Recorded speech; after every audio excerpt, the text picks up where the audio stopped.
to what I believe is the 7th episode of The Mindful Activist. I'm the host of this podcast, and we're broadcasting live on Facebook and on YouTube. So I'm Matt Reddy. I am the founder of the Global Consensus Project, the creator of the Hive1.net activist platform, social media platform.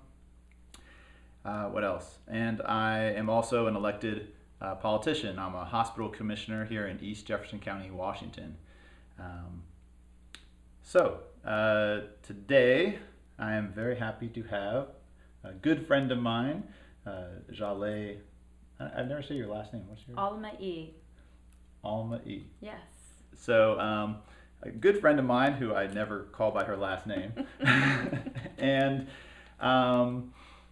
so before I ask you to introduce yourself, I was going to introduce you in a way I've never introduced a guest before, which is with a little video introduction, which they'll see a little bit of on our giant screen here. So this is a little video from the day I met Zhaleh, which was several years ago, back during the Occupy movement. And let's see how well this works.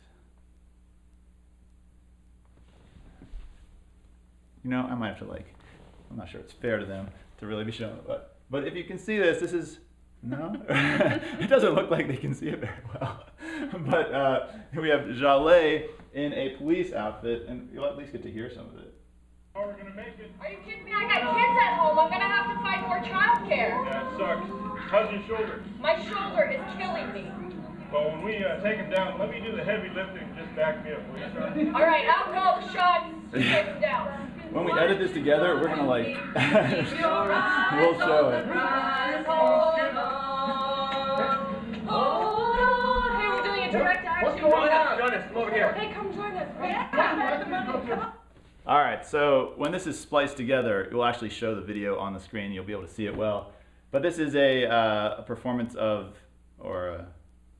performance, the word, of the Poetic Justice Theater Ensemble, which you were a participant that day in that performance, and we'll come back to that. And so that was when I first noticed Zhaleh existed in this universe. But then, after that, it's sort of a shame this video doesn't show up. Maybe I'll just show the pictures. So, no, they don't really see that here. But there's a big, if you could see this, there is a big tent in front of Bank of America and a bunch of people here outside protesting. That was actually a really great action. It was. Yeah, for those who don't know Port Townsend, it's a pretty small town on the Olympic Peninsula, and there was a really big turnout to basically occupy Bank of America and the Poetic Justice Theater Ensemble, which I'm a member and trainer of, a program of the Mandala Center for Change, which I'm the co-director. We showed up to do a public performance as known as a forum theater project, which essentially invited people on the street who were watching to come step in and replace the character they saw struggling. And the little play that we did, which was just about 5 minutes long, was essentially a play about police brutality. Some protesters peacefully singing and linked arm, and these two police officers, myself being one of them, kind of going overboard, quickly resorting to violence and arrest, specifically of the man of color who was there. Even though all the other people were white, he was doing no different than anyone else. Even as I'm talking about it, this was a couple of years ago. Yeah. But it feels like even more relevant now than before. Not that the number of, especially black men, but black people in general, has not, the number of black people who are incarcerated and the level of police brutality that they are met with on a day-to-day basis has been happening for a long, long time. But now mainstream media has caught on and amplified the awareness, which is different now than it was even just a few years ago when we did this action. So I was really proud and honored to meet you because you were one of the key organizers in that event. And so it was sort of the first union of grassroots organizers meeting, and I consider myself a theater activist. And so that was my world kind of colliding with yours. You had been doing a lot of work with the Occupy movement here locally. So it was a really nice exchange and a great turnout for a small town. I mean, do you remember the numbers? I felt like there was well over 100 people there. Probably. I mean, through the course of the 4 hours. And right. It was very surprising to me. And it was sort of a magical moment because we, after the performance, we did this march, and I was going to show that video, but since it's not coming through, I'll splice it in. But we marched with this giant tent and with bagpipes and drums, and I think the whole Poetic Justice Theater ensemble joined, and we marched through the main street of Port Townsend and through a bank drive-through and brought it back to Bank of America and put the giant tent right in front of the front door. And then then people went and laid down in the drive-through. And but during the march, which was like really one of the most inspirational moments of my life, just like carrying. I mean, we didn't know what was going to happen. We didn't know if we'd even if it'd be like 3 of us marching into the streets. It turned out to be a huge crowd. But so I'm carrying the tent and I have my phone out and I'm taking pictures, and I turn around and I took that picture.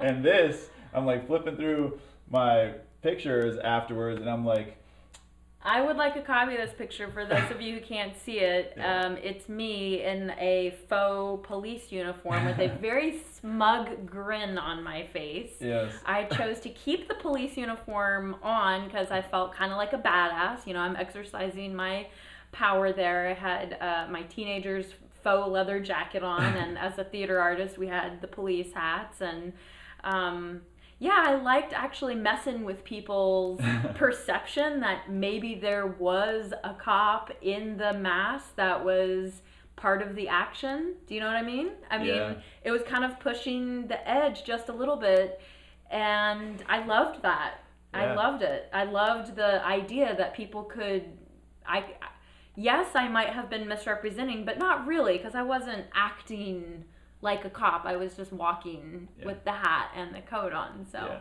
no official anything, but it was great. I don't think you actually broke the law impersonating an officer. I did not, but visually, if a passerby was walking and they saw me, I think they would, without really looking closely, it did look like there was a police officer moving with the action and holding a sign and chanting and really participating, and even just the idea of what that might imply to others was enough for me to keep it up.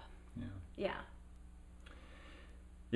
was quite a day, and that was the day that I met Zhaleh, although it wasn't until I sort of got to know some of your work. I've seen you perform or interact many times with the Poetic Justice Theater Ensemble, which does these incredible cutting-edge activist theater, interactive activist theater events, and which is often giving audience members opportunities to become part of these scenes, which are often basically, the group tries to come up with the most intense, relevant, controversial type of scenes and subject matter that we could, as a society, possibly be wrestling with, and challenges the audience to come and interact. And I've seen you be a part of it. I've seen you get up and participate, and I've facilitated groups with you and helped with a process. So one of the most impressive people I know. Well, I'm very humbled. So, and so is there, before we get into some other subjects, or deeper into these subjects, is there anything else you'd like to say about introducing yourself to the audience? Sure. So, first of all, thank you for inviting me into this conversation and participating in this very multimedia way. It's really cool. This feels like technology at its best, to create forums for exchange and dialogue, and that's really at the center of all my work. So is connection and exchange and sharing stories and the power of narrative, especially as it relates to social movements. So I could talk more about that in a moment, but by way of introduction, I would say my name is Zhaleh, and I'm an Iranian American Jewish woman who is a theater activist and a mother, and the co-director with my partner Mark Weinblatt of the Mandala Center for Change. One of our programs includes the Poetic Justice Theater Ensemble, which you've been referring to, which is unique in its ability to do what's called applied theater. And our techniques focus specifically on theater of the oppressed and playback theater, which are under the umbrella of applied theater but operate very differently. Where theater of the oppressed is very focused on solution-oriented, in its most popular format, which is forum theater, which is what we've been referring to here with this action. And playback theater, which is way more focused on building community through the sharing of stories and seeing those stories reflected and growing and connecting through the reflection of personal stories, not specifically focused on moving towards solutions. And what makes us unique in this work is that we combine them, which is not happening in any significant way that I know of. These bodies of work are practiced around the world. And in fact, Mark and I are teachers and facilitators to train others to do this. Mark especially is world-renowned in training in theater of the oppressed, and we host an annual training here in Port Townsend, now 24 years strong. So a number of international community come here to train in that methodology specifically. And we've started to tack on like a day-long intro to playback because which I lead and teach. I come from a playback theater practitioner, trainer background, ritual theater artist. So that's a little bit about that world. I have 2 teenage stepsons, 15 and 17, and one of my own, Darius, who's 3. And they are profound teachers and are profound motivators in all of my work as an activist. So when I lose sight, I just kind of come back to my kids and all the kids that they're connected to say, okay, now I remember why I'm doing this and what it's all for. So I don't just say I'm a mom flippantly. It's not like I'm a mom and I'm really proud of that, or I'm a mom and I'm stressed out and frazzled. Those definitely come with the territory, but it's actually parenting conscious children who have a social consciousness, especially young men, but women too. And so far, who knows who these children will become, having them be good allies and strong advocates to work as an ally to marginalized populations and have a sense of the world outside of their own little American bubble. These are important things to me, and they are a guide and a Geiger counter for me in terms of my personal work and my work in the world. So that's a big piece. Yeah. Yeah. This is where I'm like, you opened a couple like interesting threads, Yes. and now I have to choose which one to chase down. Yes.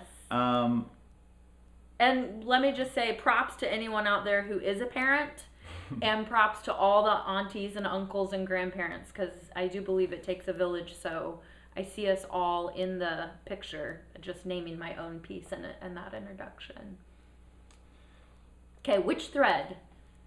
Well, okay, let's go with the youth, young people Let's do power it. thread, because that really resonates with me. I feel like since I don't know. I mean, this is just my impression of the way our country has sort of been since the 60s.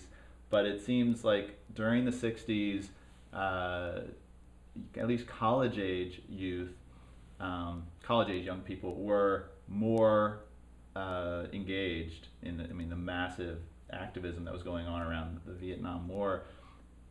And I feel like that something has really changed in our country in about the level of engagement of youth and high school and college age. I mean, there's massive disengagement of all demographics, but it seems like when you were talking about how important it was to you that your children are, I don't know how you said it. They're engaged in the world around them. Yeah, and allies. Yeah. That was what really drew me, because it's like I feel like the youth of our country are so incredibly powerful. If they knew how, they just don't know how powerful they are. You know, it's like, and so I really appreciate the work you and Mark do in sort of really engaging youth and young people. I mean, you just did a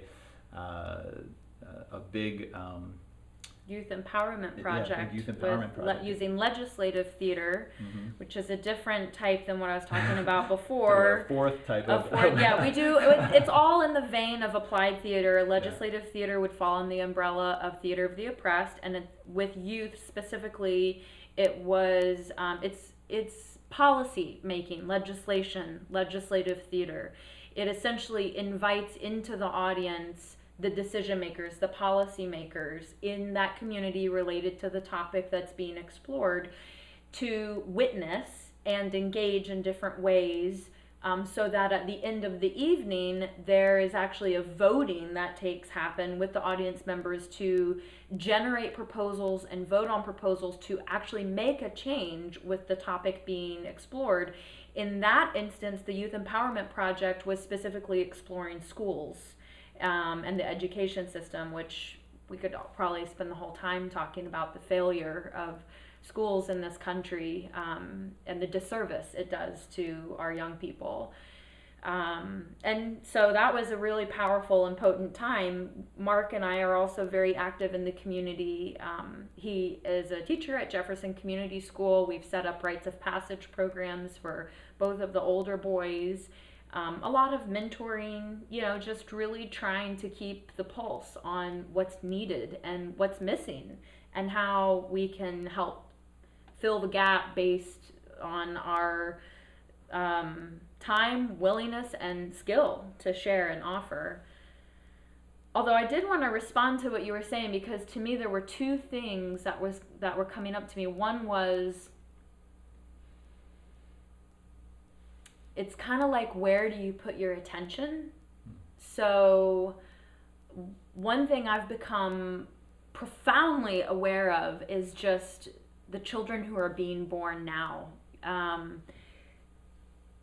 It is a next level of who's coming in. And this isn't like the full mainstream picture. This is like a percentage, a portion of children who are coming in with these amazing capacities for compassion, for empathy, for learning, for knowledge, for this like deep inherent wisdom that they're just being born into the world with. And sure, one might argue, all kids are that way, but I'm talking about like next level. And people put words to these kinds of kids, and I don't know about all of the rhetoric. Some of it kind of tips on the new agey side, which I get a little wary of, but do you not want to mention those words? Well, I don't even know some of them. I mean, I've heard titles like, I'm trying to think of one now, Indigo Children, for example. I knew I'd heard one of these. Crystal Kids, this like, and I think it's referring to a consciousness. So if you're able to ride that new age line with your social justice lens in check to say, where's the truth here? how does that relate to what I'm doing in the work in my community?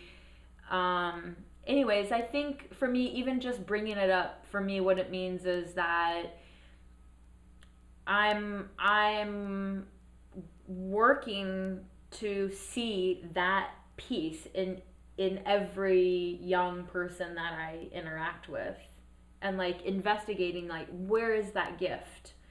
And I don't know, I'm not specifically a youth worker. I wouldn't call myself a youth worker, youth activist or anything like that. But it's like without the children, then for me, I lose a huge driving force and center point in the work that I'm doing. Like, that's who it's for. I'm trying to create a better world for the next generation.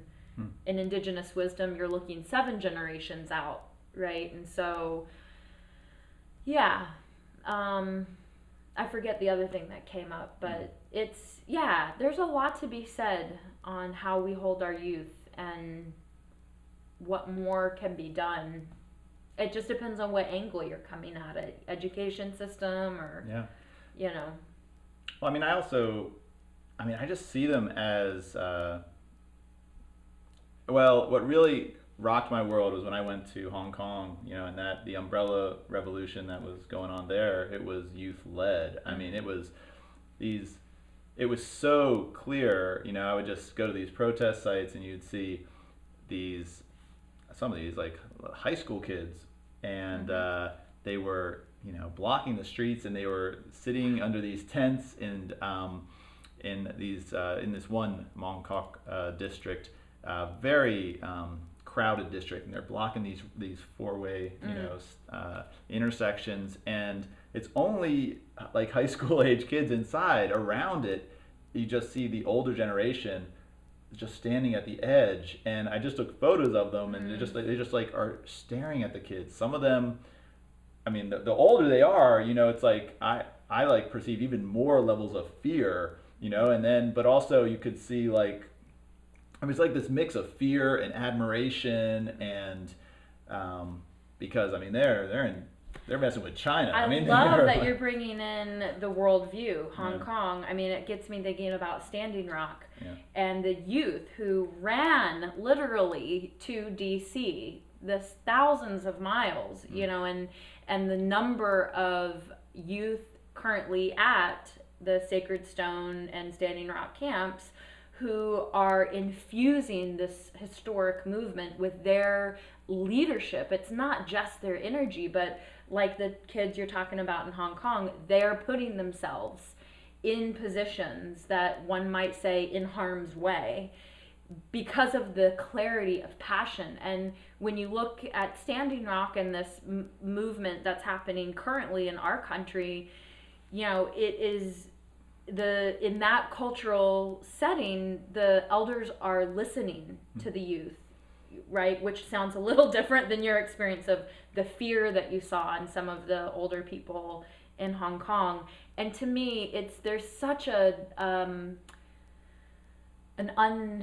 dis-ease and an unhealthy quality of mainstream America's way with the youth and elder relationship that is so severed, that it just is this huge, vast chasm to have to bridge, you know, and that takes a lot of work in and of itself.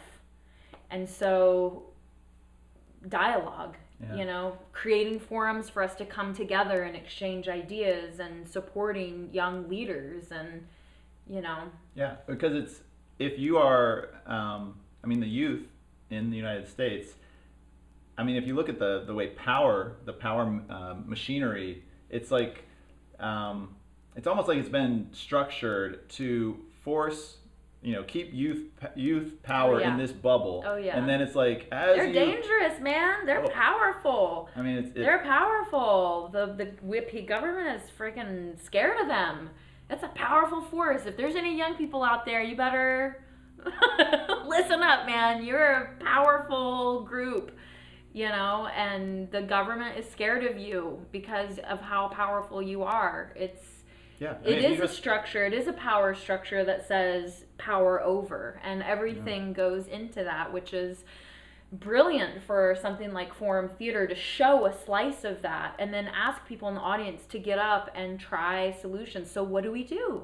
What do we do? You know, and in a case like that, if we were doing a show, we might even say to the adults in the room, you're making guesses here because you're not a youth. You don't really know what the reality is, but go ahead and try if you've got an idea, you know. And then the dialogue continues. Is that what's the impact of that? And you know, that's an interesting part of the theater of the oppressed, also referred to as TO work, is after someone gets up and tries something to then have a couple moments to debrief it.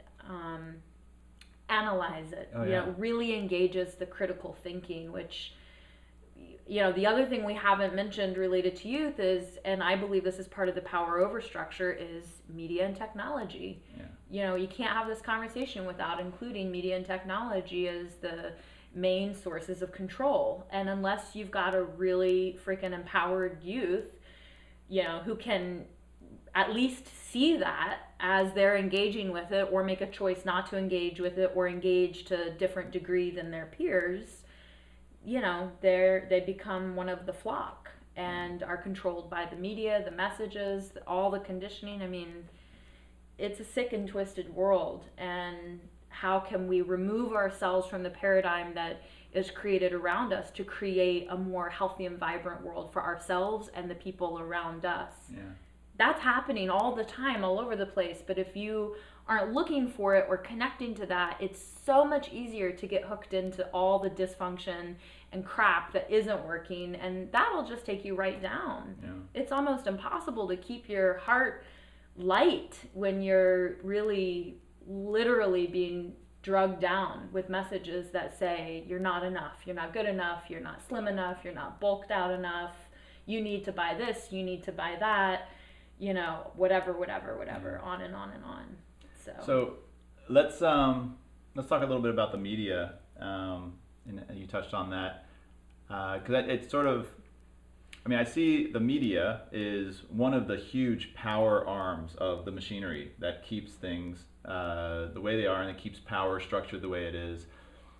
You and this sort of ties to something you mentioned earlier about why violence against Black men in particular may be becoming more to the forefront. I don't know that it's escalated. I think what's happened is media is becoming more and more free and democratic. So it's basically these cell phones everywhere that now can do like what we're doing now, a live video stream the moment something horrible is happening. This is a big chink. It's a big weakness in the armor of the power structures that hold everything in place. And you know, a place like China is well aware of the danger of really free media. And when I was walking around Hong Kong, whenever something was happening, there were just like cell phones. It was just like nothing but cell phones around, and they're just crossing their fingers, hoping the Chinese aren't going to like kill them anyways, because they, you know, still could do some pretty brutal things over there. And I was, you know, the whole time worried it could happen. But it's just like in Occupy, same thing happened in the U.S. during Occupy events. It was cell phones came out, and people, you know, when something brutal was starting to happen, it said, people chant, "The whole world is watching," you know, with this, you know, hope that, and this sort of like belief that if we just open our eyes and see what is happening, you know, that will in itself, you know, cause, it won't stop what is happening necessarily, but it might, you know, feed the energy that needs to be fed to get us to change things. I absolutely agree, and I think it really goes back to the narrative. You know, so we all, youth and elders and young people, older people, all of us have, I love the way you talk about it as a chink in the armor, you know, a vulnerable place. It's like that little belly of the dragon, that place where if you're going to shoot an arrow, it better hit right there between the folds, you know, of that armor that the dragon wears. And it's not just cell phones, you know. I agree that we do have more ability, although to a degree, you know. So I have heard plenty of stories of things getting shut down on Facebook. You know, you think that it's free until you get shut down.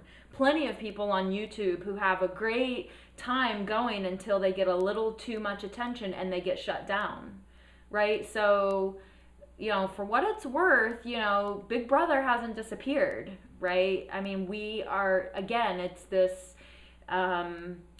idea of freedom, and I think we have to exploit it. We must exploit it because we know that we will be the people who televise the revolution. It sure as hell is not going to be, you know, Fox News that does that. And yet, one reason I really love the Global Consensus Project is because it's working outside of a paradigm in a way. You're still part of the World Wide Web, and we're all vulnerable in that way. But things like Anonymous come up to me. Like, there are ways to manipulate the system. And so that's interesting to me. I'm not... Personally, I haven't gone down that path. I didn't even know there was a dark web until my 17-year-old, you know, woke me up. If people don't know that this exists, it's very important if you have teenagers. And the dark web, I don't know much about it other than it's like where all of the dark stuff happens. The selling of drugs and people and pets and weapons and pornography and pretty much anything and everything. I can't really say anything more than that other than I didn't even know it existed until about a year or two ago. And so anyways, I feel like it's yes, to exploit the freedom on our behalf, and also to recognize that we're still working within the paradigm that has been created for us. And so it's a both and. Yeah. And I think we have to take it as far as we can and examine the risks that are involved when doing that. I think any passionate person who collects an audience and is either good at tech or has a team of tech to really be strong and get a message across, at some point will be shut down. And so strategically needs to know how will they avert and keep going to find the next avenue to keep going. And so every time they're shut down, they find here's the next place to pop up. Yeah. And given that, there is a tremendous amount of resource being made available to all of us because of something as simple as a cell phone. You know, we know, for example, I'm just going to go back to Standing Rock because that's something I'm very connected to right now to support and stand in solidarity with our indigenous people and tribal nations of Turtle Island. We know that the dogs who were there for unmarked, unknown security didn't just show up to instill fear in the hearts, but actually did damage to people.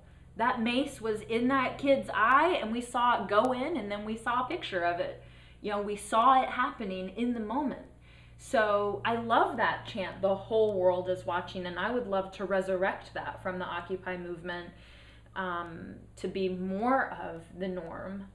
And I'd love to learn more and support more, especially with young people who are constantly, many of them, you know, empowered with a device to know how to use it and to know their rights. Yeah. You know, that's a key piece, is like we actually do have, I don't know where the constitutional rights live, but I mean, that information is out there, and I'm like all about it. Yeah. Even though I don't know all about it in this moment, I'm like totally supportive. Yeah. Yeah. Well, I think, you know, I love your focus on narrative and on, you know, I had another person sort of like really talk to me about that. And there is such a power in the narrative. Who controls the narrative, the story of our country, Yeah. of any event? Yeah. You know, and it's like this contest to control the narrative that gets into the mass media, but you're not going to win that game. We are not going to win the game of controlling the mass media narrative.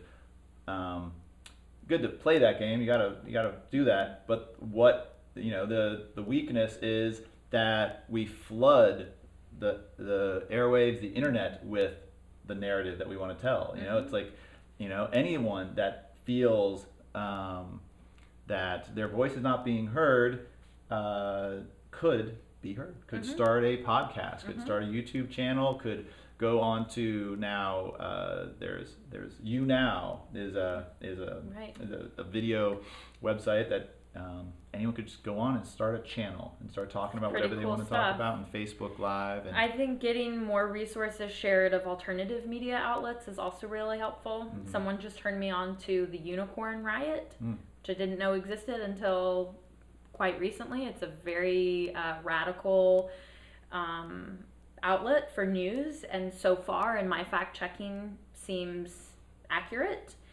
So I think sharing resources can be really helpful. I think my only devil's advocate in listening to you say what you just said is there's this really fine line around in terms of alternatives to narrative, of people putting out skewed narrative, right? Where I don't know what the motivation is, but I'm going to keep referring to Standing Rock because it contains so much of my focal point right now. Is on Facebook and social media, I believe Twitter as well, there were some pictures circulating from 2 music events. One was Woodstock many years ago, and the other is Burning Man. These pictures went out with trying to make it seem as though these were pictures from Standing Rock, of the camps, of the number of cars, of the number of people. And it totally legitimized it for whoever read it if they did not fact check it, right? And so I think, yes, we have to create a new narrative, and man, is it a piece of work to do that fact checking and not just believe.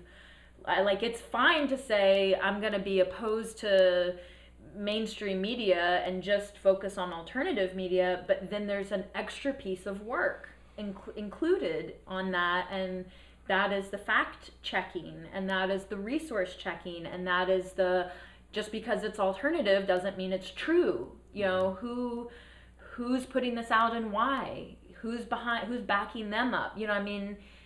I don't mean to get all what is it called when you get worried, suspicious, or whatever. But I think you have to use caution, for real, especially when it comes to social movements. There's always going to be an opposition. And so even if it looks like a positive message, it's good to refer to the gut and the intuitive mind, and then do the little bit of extra work if it's something that's interesting to you. Is this true? Is this really true? Is anybody else saying it's true? Pretty good advice in general. Yeah, totally. Totally. But we don't all take that time. I don't take the time. Everything I read, I don't fact check. But if I care about it, then I'm going to do the extra rabbit hole to find, where is this leading me? Yeah. I find another just critical way of getting closer to a reasonable truth about anything is just the closest person you can get to that is close to the events. It's like, just speak to, if you want to know anything about what it's like to be a certain type of person in this country, talk to a person. That person, right?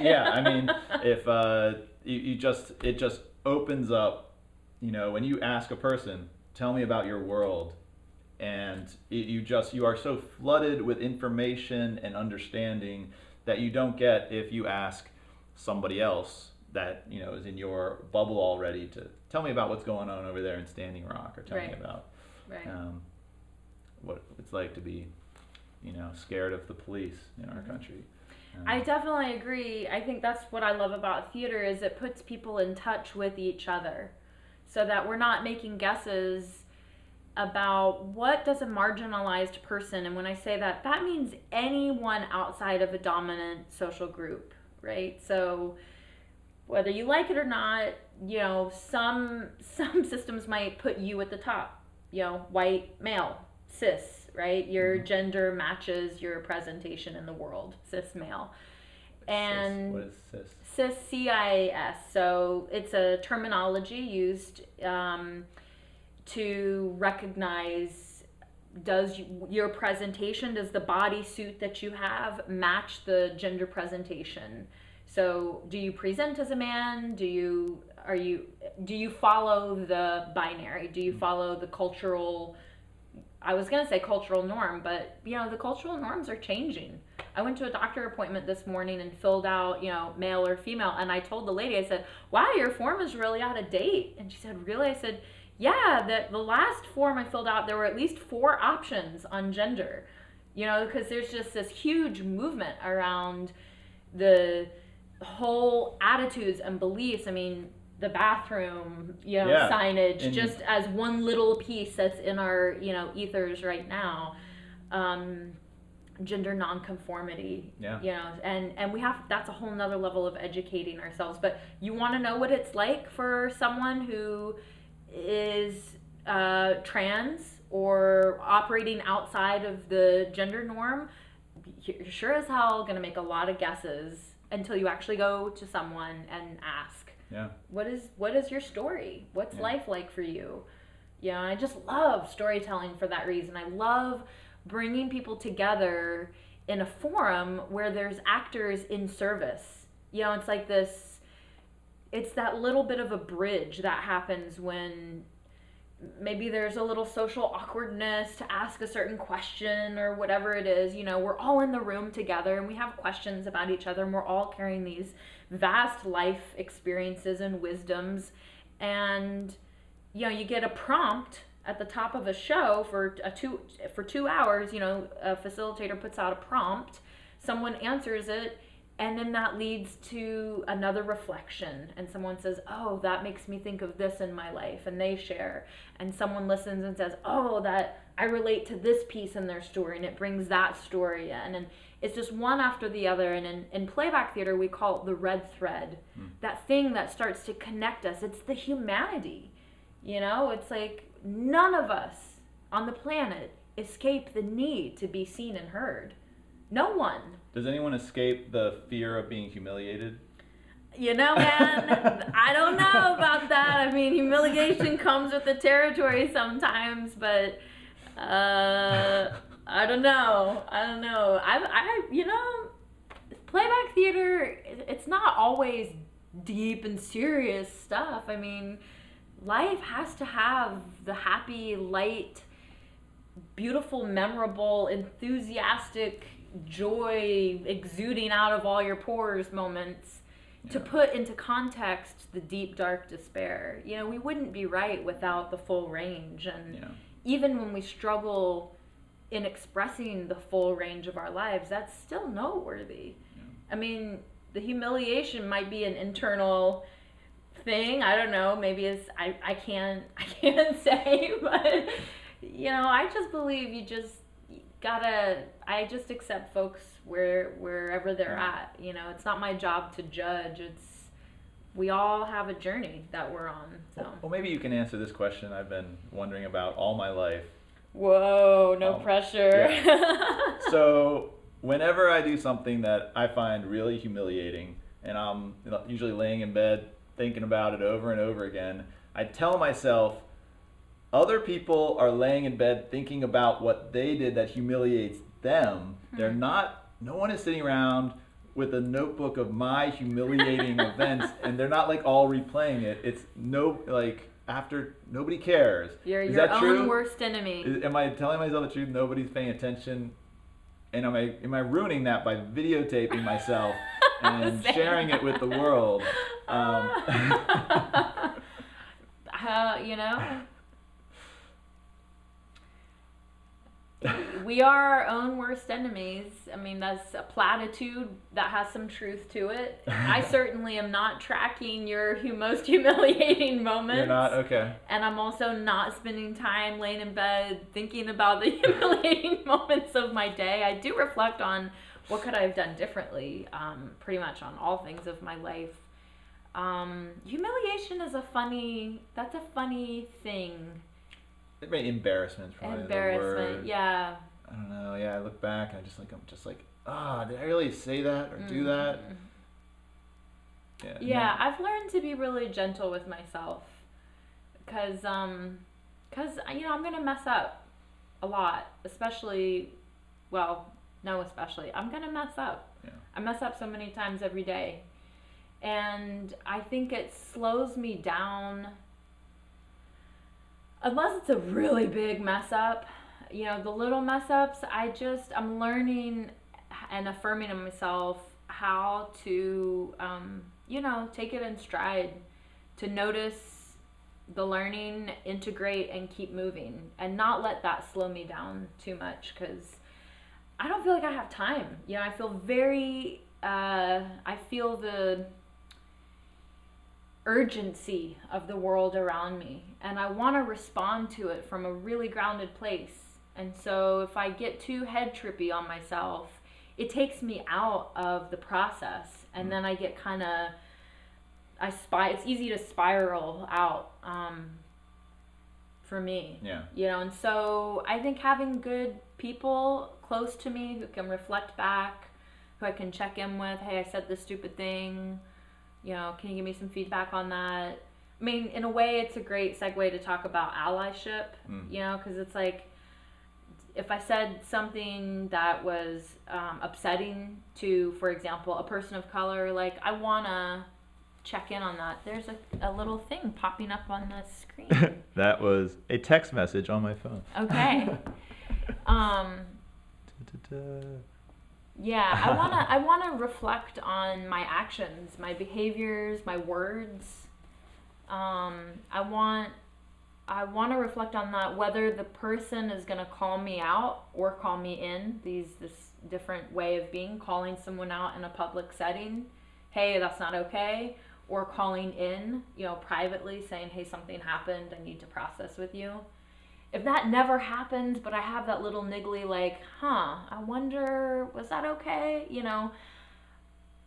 I have a practice of taking the initiative to circle back and double check with that person if I can, or at least someone else, to say, this wasn't feeling right, and can you give me some reflection? Because we need each other in that way. We can do so much reflecting for ourselves, and ultimately, I think survival depends on each other to survive and thrive.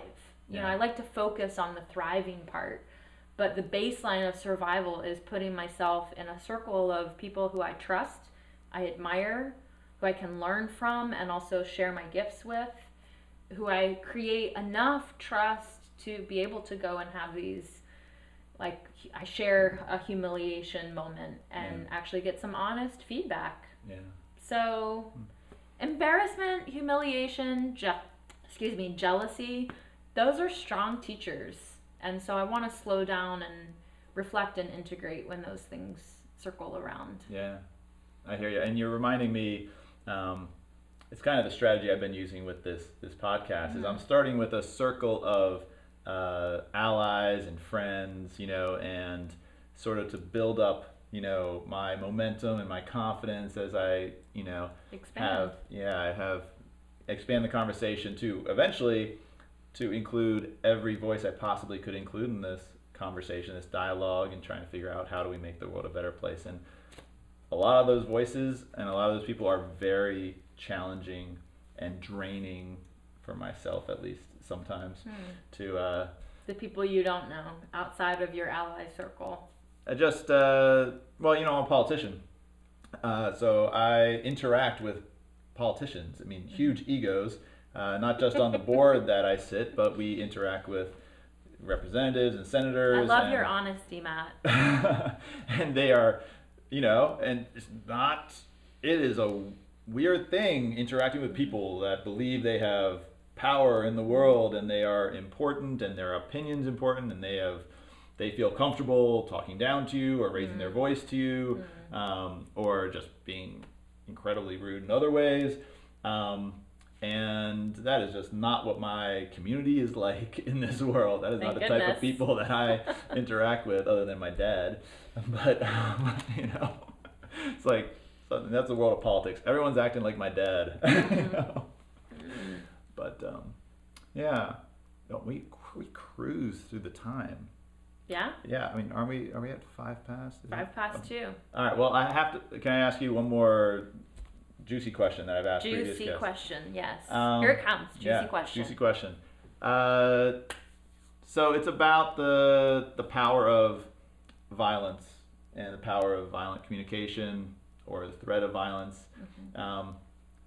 So I'm just curious, how are you when you encounter violence, whether it's just anything from raising a voice to try to pressure you one way or the other, change your behavior, or I don't know, or anything beyond that. How do you react, or what are your tactics with that? That is a juicy question, especially in the times we're living in right now, where there is such a threat of force and violence at all times when we step out to take action for what we believe in. So I'll respond in 2 ways. The first way is that if you had asked me this question 2 years ago, or 3 years ago, 2.5 years ago, a little differently. So one way I'm hearing this question is, you're asking how do I react to it, but I'm also thinking of this question of, would I resort to violence if it came down to it? Because a couple of years ago, I would have said yes. And I think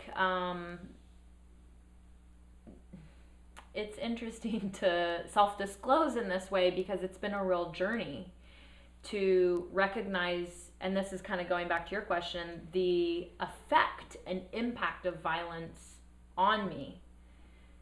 Mostly indirect, but in some direct ways. I'm talking more about social movements and activism right now. I mean, I'm luckily not a domestic violence statistic, although I've experienced that as a child.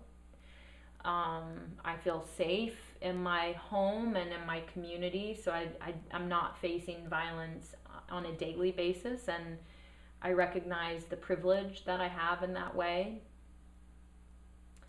But I have traveled in places where it's been not safe to express myself or be passionate. Also, being cis female, I'm in a very different category, putting myself in certain situations than someone like yourself, who's a big, tall guy. So I'm bringing in these other contexts to say these all play into my response to violence, including just my heritage, my ancestry. I know genocide in my ancestry. I know in my Iranian lineage what it means to be persecuted for your beliefs, your religious beliefs. And so something exists in my DNA, in my molecular body, that says it's not safe to be too passionate or too vocal because of the threat of violence. So, you have a text message that you want to check? No. I just wanted to clear it. I don't know if it interferes with Facebook Live if that text. I don't think it does, actually. Yeah. So these are important things to consider, because my story and my heritage and my bodysuit are mine, but everybody has their own unique identity that informs a response to violence. So having said that, I've been on a real transformational journey the last couple of years, and which is maybe another podcast, Yeah. some other time. Sure. but one of the threads has to do with nonviolence. And so armoring myself with a deeper commitment to nonviolence, and this is it's a toolkit, you know, it's not any one thing, it's lots of different things, including training, you know, of like what are my rights as an activist in a protest or an action. How do I pray by myself? How do I pray publicly? How do I surround myself in a prayerful way? And when I say pray, I essentially am referring to my ability to create a space in my heart and a space around me that calls for a good energy, a higher presence to be with me, to protect. And we all pray in our own way, and some of us atheists who don't pray at all, that is totally valid too. But I have found prayer as an action is extremely powerful. And so my commitment and remembering of both the old ancient ways of my Iranian and Jewish lineage that I mentioned that had the fear and the death and the violence in them also are held with tremendous wisdom of how to survive, how to thrive, how to protect, how to connect, how to build vibrant community. So those are things that I'm now more focused on in terms of my response to violence is essentially related to those tactics and strategies. I mean, there's probably a lot more to say about that, but it's actually violence in general is escalating in this country, gun violence specifically, you know, so I can't say that I don't feel worried when I go into big public spaces, or that I avoid certain places because it doesn't feel safe to me to be at a stadium scene just because, you know. And so I try not to let, it's a very fine line for me, I try not to let the possibility of violence keep me from living a full life. And at the same time, for me personally, I feel like I need to be more aware of it and my response. It's moving with a warrior heart, really. It's having my defenses up, but not having those defenses limit what I can still take in, if that makes sense. It's not an armor that's impenetrable to love, to connection, to story, to friendship, that kind of stuff. But, you know, building an armor for myself and then sharing that armor when I see someone who doesn't have it need it. And that's another piece of the work, the exercises that must happen for all of us to feel secure and confident in our ability to take good care of ourselves and then extend it. However we do that, whether it's prayerfulness or throwing your body over somebody or having a good lawyer on speed dial, you know, or whatever, maybe all of those and other things too. So there's a lot to say about it, but I move very humbly through the world in a general way, and with a lot of compassion for those who are coming from a place to act violently. It's a tremendous amount of compassion, because I know no matter what anyone debates me, that person is struggling, and there is a place where an origin of the pain that I may never know, and that's fine, but I believe that the origin of that pain exists in them, and my response to that person's or that people's violence will affect their next action, you know? Yeah. Do they pull the gun and actually pull the trigger, or do they just pull the gun? You know what I mean? Yeah. And the difference between the first pulling of that gun and then actually pulling the trigger has this little moment of what is my response to it. Is it a place of fear, or is it a place of compassion? Is it a place of humility? I'm not surrendering and being like, oh, okay, shoot me, you know, but it's like, I see you suffering, even if I never say those words. It's a response to violence that comes from a place of compassion. Yeah. That was a very long-winded way of saying that, what I just said. Yeah. Well, I mean, you just, you're bringing lots of images to my mind. And I don't know, for some reason, I've had this image of me being in a situation where someone just totally has me under their control, pulls a gun on me or something, or is threatening violence to me. And I've had this, I don't know if it would really happen, but this image of me meeting it with compassion, just saying to the person, is this really what you want? Is it really, and just, you know, you're in charge. You could kill me right now. Or, I mean, I do think it's not like I wouldn't personally give up on tactics. I'm open to tactics to, you know, in response to violence, but if, you know, the world is more powerful than me, it's very easy for me to be in a situation where I have no control over what's going to happen, and I would hope I'd meet it with compassion, you know. I think this could turn out better if we aren't violent in the next few moments for both of us, you know. But it's good to rehearse these things. Even, you know, I would wish that none of us, neither of us, I would wish that no one has to deal with this, but that's not the reality. Yeah. That's not the reality. That's far from the reality. And so, you know, also legislation, you know, there's to be an action around making a difference with our voice, with our vote, you know, making phone calls, writing letters, showing up, supporting changes to be made for how our police operate in this country, you know, how guns are thought of, and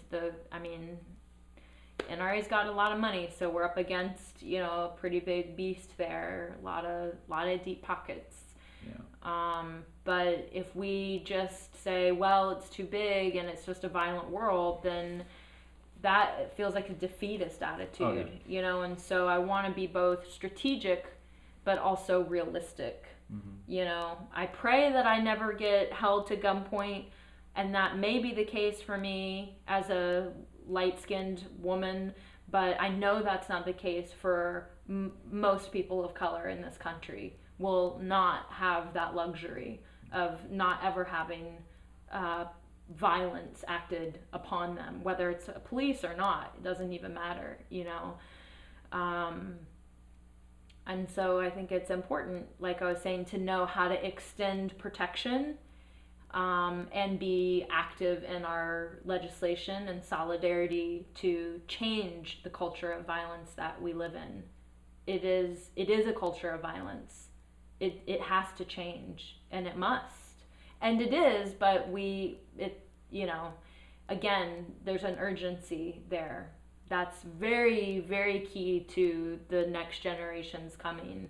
What we expose our children to, I think, is a huge low-hanging fruit of how we can affect change in the culture of violence.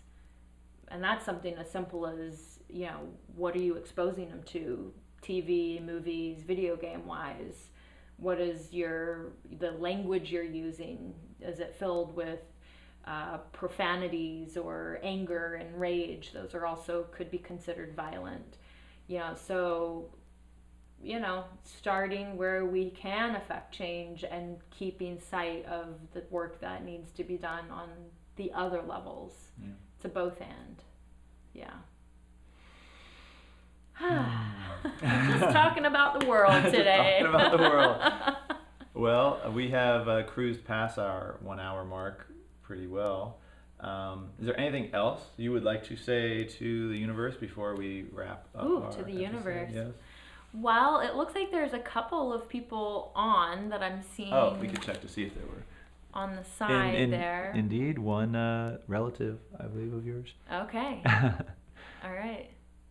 Very nice little comments, Kelly, Grace, and from Rosanna. No questions have been posted. Okay. Um, So I'll close with two things. One would be to give thanks to all my relatives and all my relations. So I mentioned some of my lineage, and I just want to recognize that all of those who came before me are what's helped me sit here now with you. And so I'm just giving credit where credit is due, and I acknowledge all of those who came ahead of you to bring you to this moment. So give thanks there. And I'd also like to say the Mandala Center for Change logo, which is pretty cool, mandalaforchange.com. The little plug is change the world and have a good time doing it. And so that is, what I'll leave you with, and just leave That's a myself high five. with, and Change the world. and have a fun good doing time doing it. Not just fun, but a good time. A good time can be hard work. Yeah. But have a good time.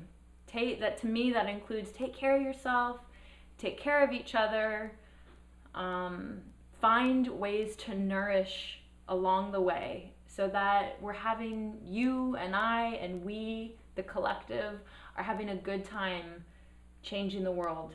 We have the power to shape and change, and we're stronger together.